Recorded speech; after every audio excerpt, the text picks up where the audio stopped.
1 محرم سے 10 محرم تک ہمیں کون سا کام کرنا چاہیے اور کن کاموں سے بچنا چاہیے، نہیں کرنا چاہیے۔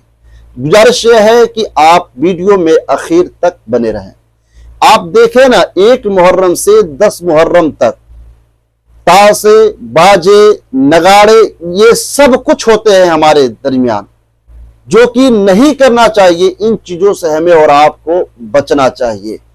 ہمیں تاشے، باجے، گجاڑے اور نگاڑے، ان سب چیزوں سے، خرافات سے ہمیں بچنے کی ضرورت ہے۔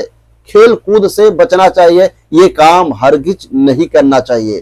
اور اہل سنت والجماعت کی یہ ذمہ داری بنتی ہے کہ وہ ان خرافاتوں سے اپنے آپ کو بھی بچے اور اپنے لوگوں کو بھی بچائے رکھے۔ ہمیں کرنا کیا چاہیے؟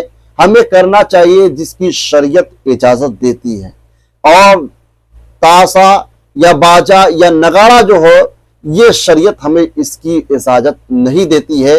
یہ لہذا ناجائز جو حرام ہے، خواہ وہ محرم کا مہینہ ہو یا کسی بھی مہینے میں، آپ جو ہے کہ باجے، نگاڑے یہ سب بجا نہیں سکتے ہیں۔ یہ درست نہیں ہے، ناجائز ہے۔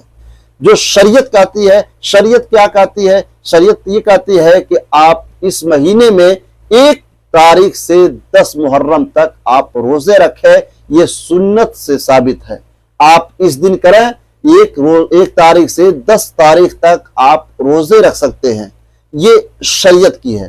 دوسرا یہ ہے کہ آپ چاہیں تو ان 10 دنوں کے اندر جو ہے کہ آپ قرآن مقدس کی تلاوت کر سکتے ہیں۔ قرآن کی جو ہے کہ سورتوں کو آپ اپنے گھر میں پڑھ کر کے اور اپنے مرحومین اور خاص کر کے شہدائے کربلا کے نام پر نذر و نیاز کر سکتے ہیں، ایصال ثواب کر سکتے ہیں۔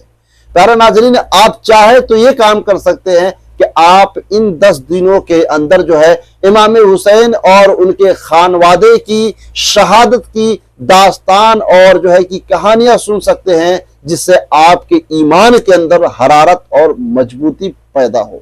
آپ ان 10 دنوں کے اندر روزے کا خاص کر کے اہتمام کریں۔ میں آپ کو بتاؤں کہ اللہ کے نبی صلی اللہ علیہ وسلم نے محرم کے 10ویں تاریخ کو یعنی عاشورہ کا روزہ جو ہے زندگی میں کبھی ترک نہیں کیا۔ عاشورہ کا روزہ آپ نے زندگی میں کبھی چھوڑا نہیں۔ کیوں؟ اس وجہ سے کیونکہ عاشورہ کی بہت ساری فضیلتیں ہیں۔ 10ویں کو اس میں بہت ساری فضیلتیں ہیں۔ اسی دن حضرت آدم علیہ السلام کی توبہ قبول ہوئی تھی، نوح علیہ السلام کی کشتی پار لگی تھی، اور جو ہے کہ آپ کو میں بتاؤں اس دن بہت ساری فضیلتیں ہیں۔ سب سے بڑی بات یہ ہے کہ اس دن قیامت قائم ہوگی۔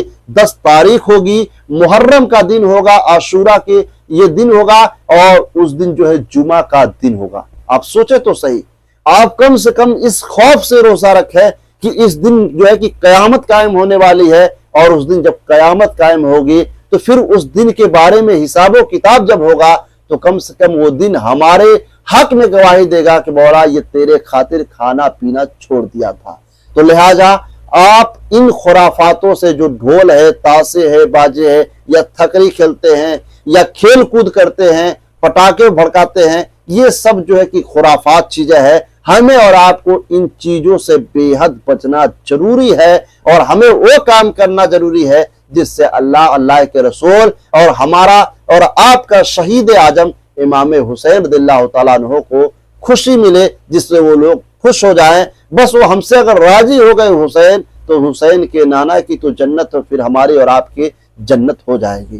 پیارے ناظرین، گزارش یہ ہے کہ آپ ویڈیو کو دوسرے دوستوں تک شیئر ضرور کر دیں تاکہ ان کو بھی پتہ چل جائے۔ فقط السلام علیکم ورحمۃ اللہ تعالی وبرکاتہ۔